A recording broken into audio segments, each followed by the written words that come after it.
La lumière fluorescente blanche de l'hôpital semblait encore plus intense ce jour-là. J'étais assise sur le lit portant la blouse bleue, quand un infirmier entra dans la salle. Il avait un sourire accueillant, mais je ne pouvais pas me débarrasser de la sensation que quelque chose était sur le point de changer dans ma vie.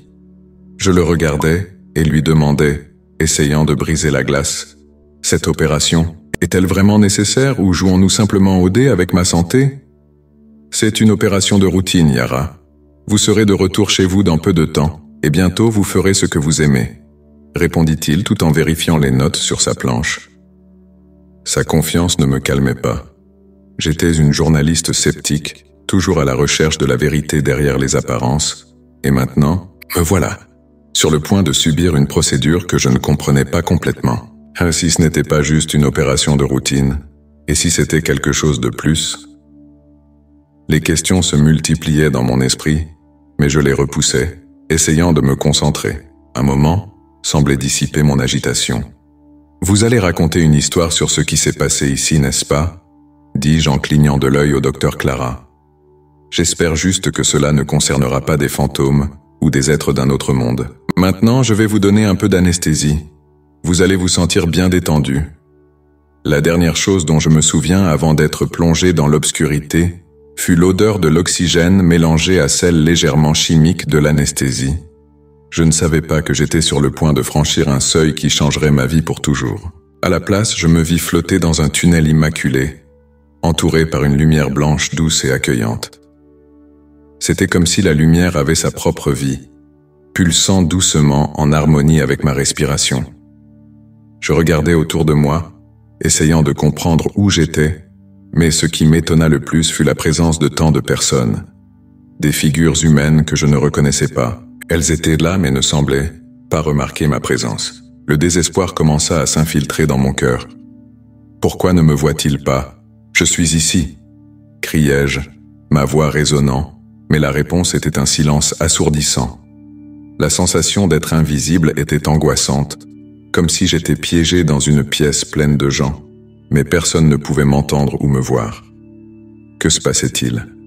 Cet endroit, qui aurait dû être serein, devenait rapidement une prison. La tranquillité de l'environnement se transforma en une angoisse suffocante. Je voulais désespérément comprendre. Je voulais que quelqu'un me regarde, que quelqu'un reconnaisse ma présence. « Quelqu'un, s'il vous plaît !» criai-je, mais c'était comme crier dans le vide. Chaque tentative de communication me laissait plus affligé. Le tunnel, qui semblait initialement un espace sûr, devenait maintenant un labyrinthe de solitude et de désespoir. Et si j'étais piégé pour toujours dans ce limbe? L'idée était terrifiante, comme si un manteau sombre enveloppait mon esprit dans une spirale de panique. Je regardais à nouveau les gens autour de moi et réalisais que, bien qu'ils soient tous là, ils n'étaient que des silhouettes, sans visage, sans émotion. Quel était cet endroit, et pourquoi n'en faisais-je pas partie? Bras pendant que l'anesthésiste me parlait d'une voix apaisante. « Vous allez vous sentir un peu somnolente, Yara. Détendez-vous simplement. » J'essayais d'obéir, mais une légère inquiétude commença à se former dans ma poitrine. Les lumières de la salle d'opération semblaient si brillantes, si froides. L'odeur du désinfectant envahissait mes narines, et je ne pouvais pas m'empêcher de sentir que quelque chose n'allait pas. À mesure que l'anesthésie commençait à faire effet, ma vue se brouillait, et je me laissais emporter par l'obscurité. Qu'était-ce? Je regardais autour de moi et réalisais qu'il y avait d'autres personnes là, marchant dans des directions différentes, toutes enveloppées dans cette même lumière. Certaines semblaient si proches, tandis que d'autres étaient si éloignées. Monde, comme si je n'étais pas là. Frustré, j'essayais de m'approcher d'un homme en costume sombre, avec des cheveux gris et une expression calme. « S'il vous plaît, vous pouvez m'entendre ?» criai-je, mais il ne me remarqua pas. Il continua simplement d'avancer, sa présence aussi lointaine qu'une étoile dans un ciel nocturne, résonnant dans un silence perturbant. Le désespoir grandissait à chaque instant. La paix que je ressentais auparavant se dissipait, laissant place à une sensation angoissante d'isolement. J'étais piégé dans un endroit que je ne pouvais pas comprendre, un espace entre ce que je connaissais et ce que je ne connaissais pas. Les figures autour de moi semblaient si réelles, si palpables, mais j'étais invisible, comme un esprit errant, sans but. « Quelqu'un, aidez-moi !» criai-je. Mais la seule réponse fut l'écho de ma propre voix, résonnant dans les murs du tunnel. Le silence était oppressant, et la sensation d'être perdu dans un labyrinthe sans issue commença à me consumer. La tranquillité que j'avais ressentie auparavant se transforma en un nœud dans mon estomac. C'était comme si le tunnel qui semblait auparavant un refuge devenait maintenant une prison dorée. Les figures continuaient à passer devant moi, chacune indifférente à ma présence, et je sentais ma santé mentale glisser entre mes doigts. « S'il vous plaît, écoutez-moi » criai-je une fois de plus, désespéré. Un groupe de personnes s'approcha, riant et discutant entre elles. « S'il vous plaît, regardez-moi » implorai-je, mais elles ne se retournèrent pas. C'était comme si j'étais une ombre, un souvenir oublié. Le désespoir grandissait, et une vague de panique m'envahit. « Non, je ne peux pas rester ici comme ça. Quelqu'un m'entendez-vous? S'il vous plaît » criai-je de toutes mes forces, mais ma voix semblait s'être perdue dans l'immensité de ce tunnel. Les sentiments conflictuels se mélangeaient en moi, comme si chaque respiration devenait plus difficile. La sensation d'être invisible était une douleur insupportable. Je ne voulais pas être là, mais je ne savais pas comment sortir. La solitude m'enveloppait comme une couverture lourde, et je me demandais si j'étais piégé dans cet endroit pour toujours. Que m'arriverait-il? Je ne voulais pas croire que c'était mon destin.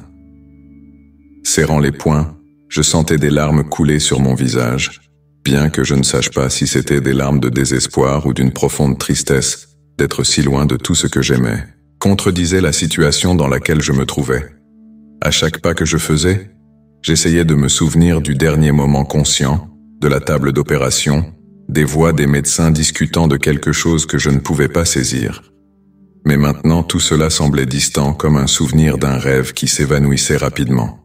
« Salut, tu peux m'entendre » criai-je, mais la seule réponse que j'obtins fut l'écho de ma propre voix, qui se dissipa dans l'air comme un murmure. Je regardais autour de moi, observant ces figures humaines, toutes engagées dans leurs propres conversations et interactions. Ils semblaient heureux, mais ne me voyaient pas. « S'il vous plaît, quelqu'un, regardez-moi » continuai-je, la frustration commençant à se mêler au désespoir. C'est alors que je réalisais que je n'étais pas seul dans mon angoisse. Un homme aux cheveux gris, avec un visage serein, se tenait à quelques pas de moi. Il avait une expression qui transmettait de la compassion, comme s'il savait exactement ce que je ressentais. « Pourquoi personne ne me voit ?» demandai-je, essayant de m'approcher de lui. « Je suis ici, je suis piégé !» Il me regarda mais ne sembla pas m'entendre. Il hocha simplement la tête légèrement, comme s'il déplorait une vérité qu'il ne pouvait pas partager. « Tu n'es pas piégé, Yara. » Sa voix parvint à moi d'un endroit profond, mais ces mots n'étaient qu'un écho lointain. « Tu dois comprendre. » « Comprendre quoi ?» insistai-je, l'anxiété grandissant en moi.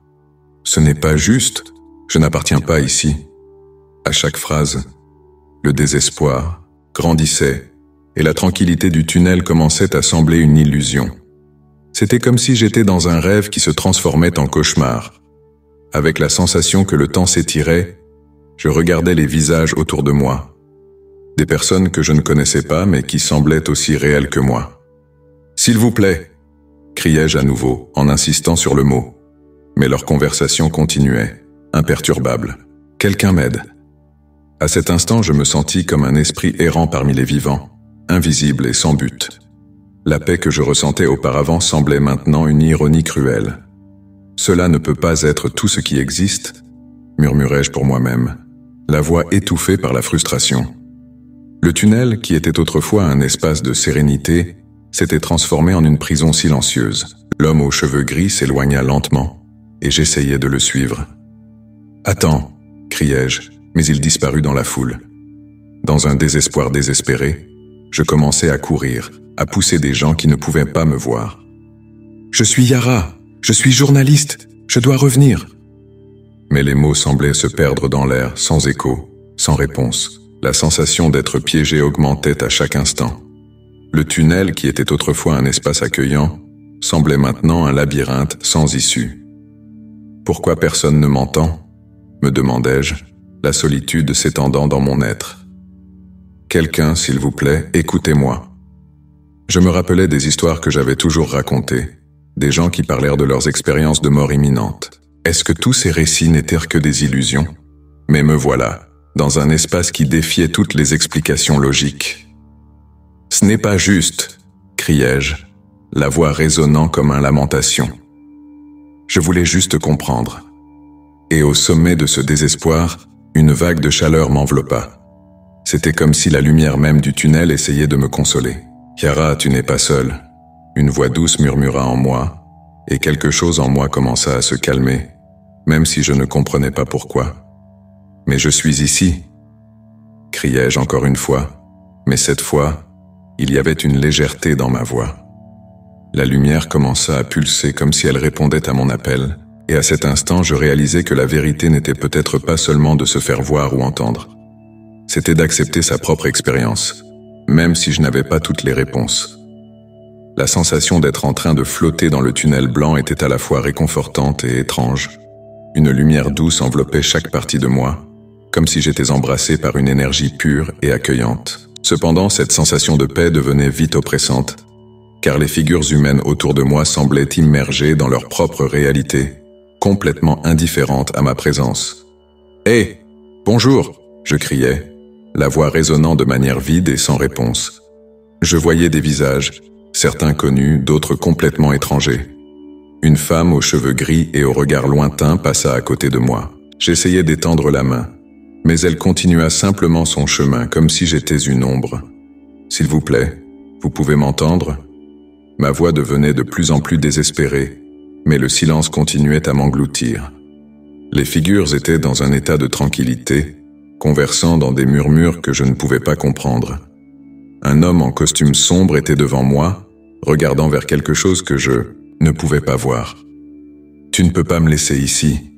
m'écriai-je, mais il ne se tourna pas. La frustration grandissait en moi, une tempête d'émotions que je ne savais pas comment contrôler. C'était comme si j'étais piégé derrière un écran invisible, regardant la vie se dérouler autour de moi, sans pouvoir y participer. « Pourquoi personne ne me voit ?» me demandai-je, l'angoisse grandissant comme un nœud dans ma gorge. Je me rappelais des moments où j'avais couvert des histoires de personnes ayant eu des expériences de mort imminente. Toutes parlaient de comment elles avaient ressenti une connexion, une présence aimante qui les guidait. Mais je ne ressentais rien de tout cela. C'était juste moi, seul, dans une mer d'âmes inattentives. Un groupe de personnes était réuni un peu plus loin, riant et partageant des moments qui semblaient avoir une signification profonde. Je voulais les rejoindre, ressentir la joie, mais c'était comme s'il y avait une barrière invisible entre nous. « Quelqu'un, s'il vous plaît, aidez-moi » implorai-je, mais la réponse était un silence assourdissant. À chaque tentative de communiquer, le sentiment d'isolement s'intensifiait. C'était comme si chaque cri que j'émettais se dissipait dans l'air, comme des feuilles mortes emportées par le vent. Je regardais autour de moi, essayant d'identifier des visages qui pourraient me reconnaître, qui pourraient sentir ma présence. Mais tous semblaient s'y occuper dans leur propre monde, complètement indifférents à mon existence. « Pourquoi cela m'arrive-t-il » murmurai-je pour moi-même, un fil de désespoir s'entrelaçant dans chaque mot. Les souvenirs de ma vie, de mes amis, de ma famille commencèrent à affluer dans mon esprit. Je dois rentrer. Je dois voir ma mère, mon père. Ils ont besoin de moi. L'idée de ne plus jamais revoir les personnes que j'aimais me paralysait. Que faisais-je ici? Pourquoi ne pouvais-je me connecter avec personne? S'il vous plaît, quelqu'un m'écoute, criai-je, la voix. Maintenant, elle semblait un reflet de ma solitude. Je ne veux pas rester ici, implorai-je, sentant les larmes couler sur mon visage. Quelqu'un, s'il vous plaît. Cet endroit qui aurait dû être un refuge devenait maintenant une prison. À chaque seconde qui passait, l'espoir d'être vu et entendu s'évanouissait, ne laissant que l'écho de mon désespoir résonnant dans l'éternité de cet espace. Et ainsi, au milieu de cette infinité de personnes, je me sentais comme une spectatrice d'une pièce à laquelle je ne pouvais pas participer. « Quelqu'un m'aide » murmurai-je, la voix presque perdue dans l'espace. La solitude était un poids écrasant, et j'étais sur le point de me laisser emporter par elle, manteau d'angoisse. La tranquillité du tunnel avec sa lumière douce et accueillante devenait un piège, un espace qui, à chaque instant qui passait, semblait se transformer en un labyrinthe sans issue. Je regardais autour, cherchant des visages connus, essayant d'attirer l'attention de quelqu'un, n'importe qui pourrait m'entendre. « Hé, bonjour, quelqu'un me voit ?» Ma voix résonnait silencieusement, comme si je criais dans une bulle, où le son ne trouvait pas d'issue. Les figures autour de moi se déplaçaient, conversaient, riaient, mais aucune d'elles ne semblait percevoir ma présence. C'était comme si j'étais invisible, un spectre sans forme ni substance, un écho perdu dans un espace qui ne m'appartenait pas. Le désespoir grandissait, pulsant dans ma poitrine à chaque seconde qui passait. Pourquoi personne ne me voit? Je suis ici. Je voulais pleurer, je voulais me débattre, mais il n'y avait pas moyen. Que pouvais-je faire pour être remarqué? Que devais-je faire pour que quelqu'un m'entende? S'il vous plaît, quelqu'un, regardez-moi. Je suppliais dans un murmure, mais il semblait que les mots s'évaporaient avant d'atteindre une oreille. Les figures humaines qui passaient près de moi étaient si variées, jeunes, âgés, hommes, femmes. Je voyais un homme en costume, avec une expression sérieuse, parlant avec animation à une femme en robe florale. Il ne me voyait pas, ne me percevait pas. « Hé, toi !» Je pointai la femme, mais elle passa simplement devant moi, son sourire inébranlable et son regard fixé devant elle, comme si j'étais juste une mirage. La sensation d'être isolée, d'être une étrangère dans un endroit qui ne devait pas être solitaire, était suffocante. Qu'est-ce qui n'allait pas chez moi? Pourquoi ne pouvais-je pas briser cette barrière invisible qui me séparait d'eux? Je regardais les murs du tunnel, espérant trouver une réponse, un indice qui pourrait me guider de retour à la réalité. Mais tout ce que je trouvais fut la même lumière blanche, intense et éblouissante qui se mêlait à mon désespoir. « Personne ne veut m'aider », pensais-je, et la tristesse qui suivit était presque palpable. Qu'avais-je fait pour mériter ce destin? Que s'était-il passé dans ma vie qui m'avait conduite à être piégée ici, invisible et impuissante? Il doit y avoir une sortie, pensais-je, mais l'idée de rester piégée dans ce tunnel pour toujours me faisait trembler. Je ne peux pas rester ici, je ne peux pas. La panique commençait à me submerger. Si je ne peux pas sortir, je serai juste une ombre dans ce lieu pour toujours. Mon esprit, non une voix externe, mais un souvenir, un écho de mon propre être. Yara, calme-toi, respire. C'était un murmure qui me rappelait qui j'étais, de mon essence. Tu es forte, tu l'as toujours été. Les mots me traversèrent comme un rayon d'espoir. Si je pouvais juste me calmer, peut-être pourrais-je trouver un moyen de me connecter avec ceux qui étaient autour de moi. Je dois me concentrer, pensais-je, essayant d'éloigner la panique qui m'enveloppait. Si je me calme, peut-être que je pourrais voir la vérité. Mais ce que je ne savais pas, c'est que la vérité était plus proche que je ne l'imaginais, attendant d'être découverte entre la lumière et l'ombre, entre la vie et la mort. Vie propre, pulsant à un rythme que je ne comprenais pas. C'était comme si l'espace lui-même respirait, et moi, perdu au milieu de cette sérénité, je me sentais comme un poisson hors de l'eau. Les gens autour de moi flottaient, indifférents à ma présence. Je criais, mais mon son se dissipait comme une vague se brisant sur une plage déserte. « Hé, toi, écoute-moi !» J'essayais de crier, mais tout ce que je reçus en réponse fut l'écho silencieux de ma propre voix. Isolé, entouré d'un univers qui ne me reconnaissait pas, je regardais autour de moi, essayant de trouver un visage familier, une expression qui indiquerait que je n'étais pas seul, mais chaque silhouette qui me passait sous le nez semblait une ombre, un spectre d'un monde dont je ne faisais pas partie. « S'il vous plaît, quelqu'un, regardez-moi » criai-je, désespéré. Mes mots semblaient se perdre dans l'immensité de cet espace. À chaque tentative frustrée de communiquer, la panique grandissait en moi. Je devais comprendre. J'avais besoin de savoir pourquoi j'étais là et pourquoi personne ne me voyait. Le tunnel, qui semblait initialement un refuge de paix, devenait une prison angoissante. La sensation d'être invisible était insupportable. Je ne pouvais pas supporter l'idée que je pouvais être piégé dans ce limbe, pour toujours. Cela ne peut pas être réel, pensais-je, mon esprit tournant en rond. Qu'avais-je fait pour mériter cela? Ma vie avait toujours été pleine de certitudes, de faits pouvant être prouvés, mais maintenant tout ce que je connaissais s'effondrait. Je regardais mon propre corps, ou plutôt son absence. C'était comme si j'avais été dépouillé de tout ce qui me constituait. Qui suis-je sans mon corps? Qui suis-je sans mes croyances? La lumière blanche, autrefois réconfortante, commençait à devenir oppressante. C'était comme si elle m'observait, évaluant ma douleur et mon désespoir.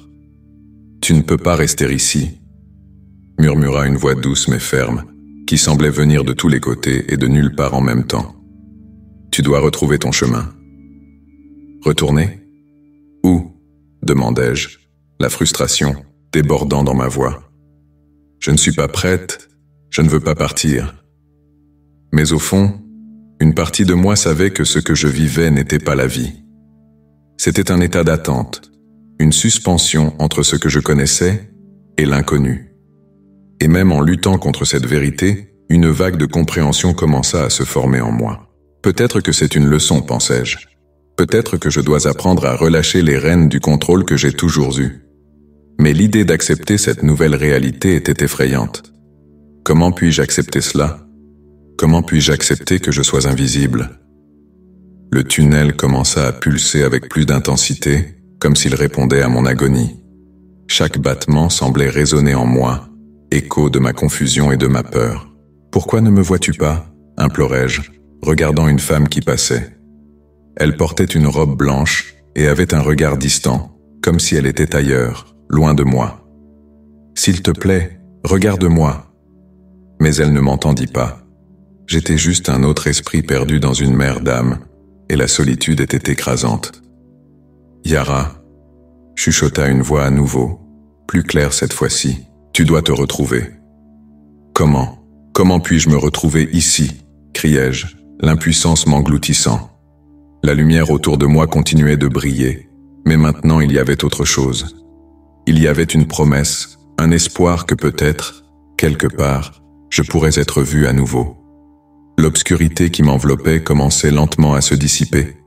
Ce qui était autrefois un tunnel blanc, doux et enveloppant, se transformait maintenant en une lumière éblouissante qui me laissait confuse. Un bruit lointain commença à s'infiltrer dans ma conscience, comme un écho de voix familière. « Yara, ça va ?» La voix était familière, mais je luttais pour reconnaître d'où elle venait. « Yara, nous sommes avec toi. » La voix devenait plus claire, et je sentais que j'étais tiré de retour à la réalité, bien que je rechignais à quitter cet espace éthéré et, tranquille. Je voulais crier, je voulais me manifester, mais une sensation de poids m'en empêchait. J'étais piégé dans un limbe, un endroit où la liberté n'était qu'une illusion. Soudain, j'ouvris les yeux. L'éclat intense qui m'entourait se transforma en visage. Les visages des médecins et des infirmiers qui étaient autour de moi. L'odeur de désinfectant et le bourdonnement des machines m'entourèrent instantanément. J'étais de retour à l'hôpital. Le soulagement et la terreur se mêlèrent dans ma poitrine. « Que s'est-il passé ?» murmurai-je, ma voix semblant faible et étrange. « Tu es en sécurité, Yara. La chirurgie a été un succès, » dit la docteure Elena, avec son regard doux mais inquiet.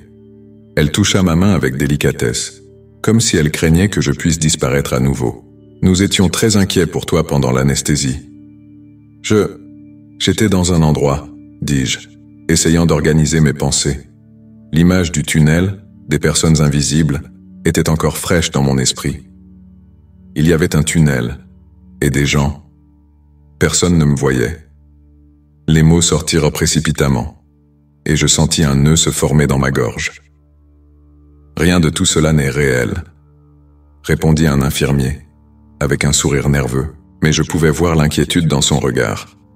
Il essayait de me réconforter, mais le doute commença à ronger mon esprit. Était-ce vraiment une hallucination ? Ou y avait-il quelque chose de plus ? Non, ce n'était pas une hallucination, insistai-je, dans un murmure. C'était si réel. Je me sentais si perdu. Mes mains tremblaient, et je les serrais contre le drap, cherchant une ancre dans la réalité qui me semblait maintenant si fragile. « Yara, tu as subi une intervention sérieuse. Parfois, le corps et l'esprit réagissent de manière inattendue, » répondit la docteure Elena, en gardant son calme. « C'est normal de se sentir confuse, mais tout ira mieux avec le temps. »« Mais je ne veux pas que ce ne soit qu'une illusion, » protestai-je. « sentant la frustration monter. Je ne peux pas simplement ignorer ce que j'ai vu. Ce que j'ai ressenti, c'était comme si j'étais dans un endroit entre la vie et la mort. Les visages autour de moi devinrent un mélange de compassion et d'inquiétude. « Yara, tu es vivante. Tu es revenue, » dit l'infirmier, avec une gentillesse qui me fit me sentir un peu mieux, mais l'inquiétude en moi ne s'éteignait pas. Je voulais comprendre. Je voulais que quelqu'un valide la profondeur de mon expérience. Mais, et si ce n'était pas que ça? La question sortit avant que je puisse la retenir. Et si quelque chose de plus existait? Et si, d'une certaine manière, j'avais vraiment trouvé quelque chose là-bas? L'espoir et le doute s'entrelaçaient dans mon esprit. « Ce sont des questions profondes, Yara », répondit la docteure Elena, avec un ton mêlant empathie et professionnalisme. « Et tu auras le temps de les traiter. Maintenant, l'important est que tu te rétablisses. Nous pouvons t'aider avec ça. » Je hochai la tête, mais la vérité est que mon esprit était loin, errant encore dans ce tunnel blanc qui semblait si réel. J'étais revenu, mais une partie de moi était encore piégée dans cet espace. La lumière, les figures, la sensation de paix mêlée à du désespoir. Tout cela me suivrait, et je savais que ma vie ne serait plus jamais la même. « Yara, tu es avec nous !» s'exclama l'un des médecins, un homme aux cheveux gris et au regard bienveillant. « L'opération a été un succès. Tu es en sécurité. » Ces mots ne m'atteignirent pas immédiatement. Mon esprit était coincé ailleurs, dans une autre réalité. Le tunnel blanc. Ces figures humaines invisibles. Le désespoir qui me consumait. Je voulais crier. Je voulais leur raconter ce que j'avais vécu, mais tout ce que je parvins à murmurer fut un léger son. « Que s'est-il passé ?» demandai-je, la voix tremblante, tandis que le souvenir du tunnel dansait encore dans mon esprit. « Tu as eu une expérience très courante après l'anesthésie », dit une infirmière souriant de manière encourageante. « Il est normal de se sentir désorienté. Tu ne te souviens de rien ?» Je voulais répondre, mais les mots ne semblaient pas suffisants pour exprimer la complexité de ce que j'avais vécu. Dans mon esprit, les images du tunnel se superposaient à la réalité de la chambre d'hôpital. J'ai vu quelque chose. Un tunnel, une lumière. Beaucoup de gens, commençai-je, mais l'infirmière m'interrompit. Cela peut être simplement une hallucination, Yara. Ne t'inquiète pas. Il est courant que les gens aient de telles visions après l'anesthésie. Tu as peut-être ressenti de la détente ou même de l'euphorie. Ces mots me frappèrent comme un seau d'eau froide. Une hallucination? Cela n'avait pas de sens. J'avais ressenti la présence de quelque chose de plus grand, quelque chose qui défiait toutes les explications logiques que je connaissais. La lumière, la paix, et ce désespoir d'être invisible. Comment cela pouvait-il être simplement une hallucination? Non, tu ne comprends pas, protestai-je me redressant un peu dans mon lit, l'agitation grandissant dans ma poitrine. C'était plus que ça. J'étais là. J'ai vu et ressenti. Personne ne m'entendait. J'étais piégé. Le médecin me regarda avec une expression d'inquiétude. Yara, tu as subi une intervention délicate. Le corps et l'esprit réagissent de manière inattendue. Il est normal de se sentir confuse. Mais ce n'est pas juste de la confusion, dis-je, ma voix maintenant un peu plus forte. C'était comme si j'étais dans un limbe, un endroit où le temps s'était arrêté et je ne pouvais me connecter avec personne. La paix était réelle, mais la solitude était insupportable. Les regards des professionnels étaient empreints d'empathie, mais aussi d'un certain scepticisme. Je pouvais le voir sur leur visage. Ils ne pouvaient pas comprendre, pas comme je comprenais. C'était comme si j'essayais d'expliquer la beauté d'une peinture à quelqu'un qui n'avait pas d'yeux pour voir. « Yara, » dit le médecin, essayant de calmer la situation, « ce que tu as vécu peut être le résultat de ton cerveau faisant face à l'anesthésie. Cela ne diminue pas ce que tu as ressenti, mais nous devons nous concentrer sur ta récupération maintenant. Récupération. » Bien sûr que c'était important, mais mon esprit était ailleurs. Ce que j'avais expérimenté ne pouvait pas être simplement écarté comme un effet secondaire. J'avais besoin de réponses. Ce tunnel, ces figures, la sensation d'être invisible, tout cela réclamait une explication. Si seulement je pouvais comprendre ce qui s'est passé, murmurai-je, sentant la frustration grandir en moi. « Tu pourrais vouloir enquêter davantage sur cela », dit l'infirmière avec un regard compréhensif. Il y a beaucoup de gens qui ont vécu des expériences similaires. Peut-être te sentirais-tu plus à l'aise à chercher du soutien après cela. L'idée de chercher du soutien m'intriguait. Pourrait-il y avoir d'autres personnes qui ont ressenti ce que j'ai ressenti? Que pourraient-elles dire? Serait-il possible qu'il existe un monde au-delà de ce que nous connaissons? Un espace où les réponses à nos questions les plus profondes sont cachées? La quête de ces réponses commençait à se former dans mon esprit, mais je savais qu'il me restait encore un chemin à parcourir. Je regardais par la fenêtre de ma chambre et vis la lumière du soleil filtrant à travers les nuages. Une nouvelle perspective commençait à se former en moi. Et même au milieu de la confusion, je savais que quelque chose avait changé pour toujours.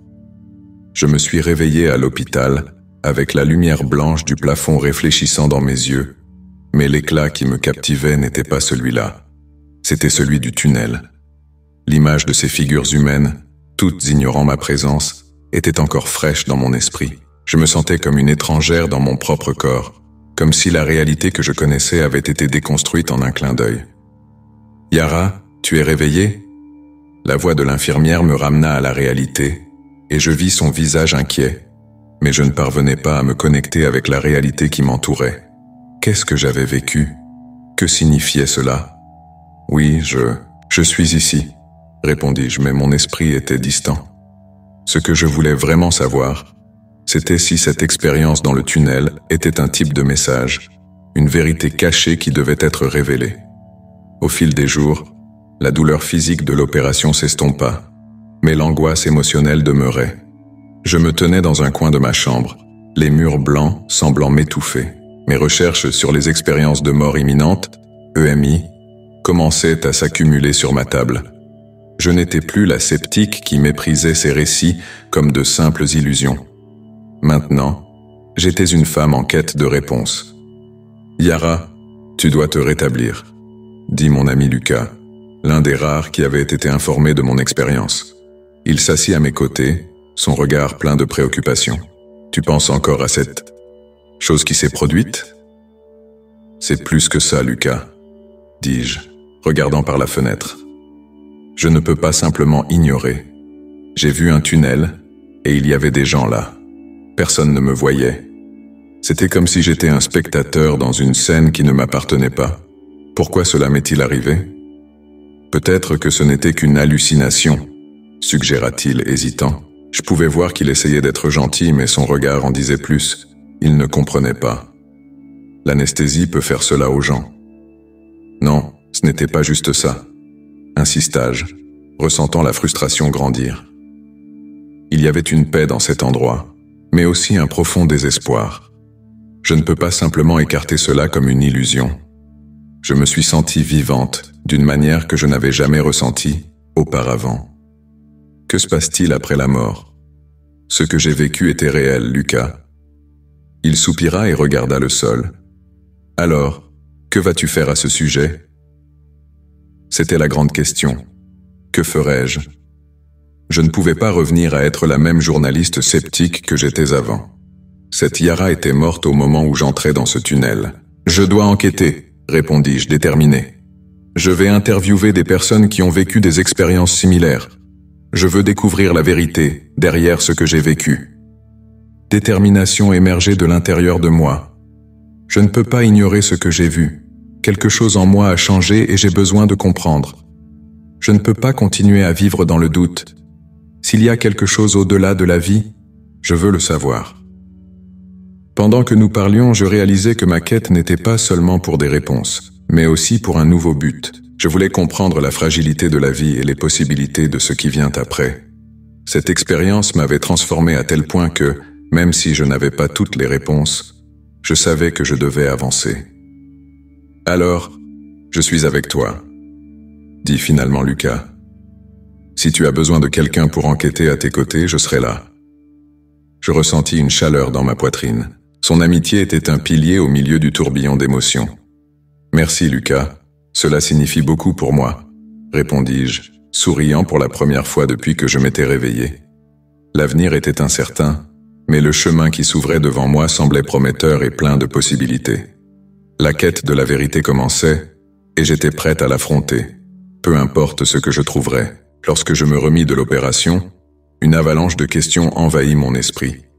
La lumière blanche, le tunnel, la sensation d'être entouré par ces personnes invisibles, tout cela devint une inquiétude incessante. Que s'était-il passé? Je ne pouvais pas m'empêcher de penser à l'expérience que j'avais vécue, ou plutôt, que j'avais ressentie. Maintenant, j'étais de retour, mais ma perception de la réalité avait changé à jamais. Assise sur le lit d'hôpital, je regardais le couloir et vis une infirmière passer. Elle me sourit et je rendis son sourire, mais mon esprit était loin, voyageant de nouveau vers ce tunnel. Qu'avais-je vraiment expérimenté?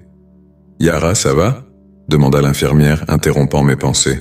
« Oui, je suis juste un peu confuse », répondis-je, essayant d'identifier ce qui avait changé en moi. « As-tu déjà eu une expérience comme ça, d'être dans un endroit où les gens ne te voient pas ?» Elle s'arrêta un moment, me regardant avec une expression que je n'arrivais pas à déchiffrer. « Pas exactement, mais j'ai déjà entendu des histoires de patients qui ont vécu quelque chose de similaire pendant l'anesthésie. C'est normal de se sentir désorienté après une intervention. » « Désorienté? C'est tout? Parce que je me suis sentie si vivante et en même temps si perdue. C'était comme si j'étais dans un limbe. Pourquoi personne ne me remarquait? La frustration s'échappait de ma voix. L'infirmière inclina la tête comme si elle réfléchissait à mes mots. Parfois, l'esprit humain crée ces images dans des moments de forte tension. Cela peut être une façon de gérer la peur. Tu étais sous anesthésie et cela peut affecter la perception. Je secouais la tête, mais je n'étais pas convaincu. Mais et si ce n'était pas que ça? Et s'il y avait quelque chose de plus? Quelque chose qui dépasse notre compréhension? Elle sourit légèrement, mais ne semblait pas disposée à entrer dans une discussion philosophique. C'est un sujet délicat, Yara. Beaucoup de gens ont des croyances différentes sur la vie, la mort et ce qui vient après. L'important est que tu te sentes bien maintenant. Avec un soupir, je laissai la conversation de côté, mais l'inquiétude demeura. Ce dont j'avais besoin, c'était des réponses. Dès que je fus libéré de l'hôpital, je décidai que je ne pouvais pas continuer à vivre dans un état de doute. Ma vie de journaliste avait toujours été guidée par des faits et des preuves. Mais maintenant, j'étais confronté à un mystère qui remettait en question toutes mes convictions. « Yara, tu vas où ?» demanda mon ami Daniel, dès qu'il me vit sortir de l'hôpital. Il avait été mon soutien tout au long du processus et, en le voyant, je ressentis un mélange de soulagement et d'angoisse. « Je ne sais pas encore. J'ai besoin de comprendre ce qui m'est arrivé, » répondis-je, la voix chargée d'émotion. « J'ai besoin de parler avec des spécialistes, avec des personnes qui ont de l'expérience dans les phénomènes spirituels. Je ne peux pas ignorer ça. » Daniel fronça les sourcils, visiblement inquiet. « Tu ne penses pas à te lancer dans quelque chose de dangereux, n'est-ce pas? Ces histoires ne sont peut-être que ça. » Des histoires. Mais et si ce n'était pas le cas? Je ne peux pas simplement ignorer l'expérience que j'ai eue. J'ai vu quelque chose, Daniel. Quelque chose que je ne peux pas expliquer. S'il y a une chance qu'il existe quelque chose au-delà, je dois enquêter. Il soupira, sachant qu'il était inutile d'essayer de me dissuader. Si c'est vraiment ce que tu veux, alors je te soutiendrai. Mais fais attention, Yara. Les réponses ne sont pas toujours ce que nous espérons. Je sais, murmurai-je, déjà perdu dans mes pensées. La quête de réponses était devenue une nécessité urgente. À chaque pas que je faisais en dehors de l'hôpital, je sentais que je m'éloignais de ce que je connaissais et que je me rapprochais de quelque chose de nouveau et d'inconnu. Et ainsi, avec la détermination d'une journaliste en quête de vérité, je commençais ma quête vers l'inexplicable, décidé à découvrir ce qui se passe réellement après le tunnel blanc. Les figures continuaient à passer, et j'étais de plus en plus convaincu que le tunnel n'était pas une fin, mais un commencement. Un commencement que je ne voulais pas être le mien. La lumière qui m'enveloppait était si intense et douce à la fois, un mélange de confort et d'étrangeté. Je flottais dans ce tunnel blanc, ne sachant pas exactement comment j'étais arrivé ici, mais ressentant une paix qui, de plus en plus faible. J'étais si enveloppé dans ma propre tristesse que je remarquais à peine que les figures autour de moi commençaient à bouger lentement, comme si elles se réveillaient d'un profond sommeil. Mais, même ainsi, elles ne me regardaient pas. Le désespoir commençait à se transformer en une sensation d'impuissance.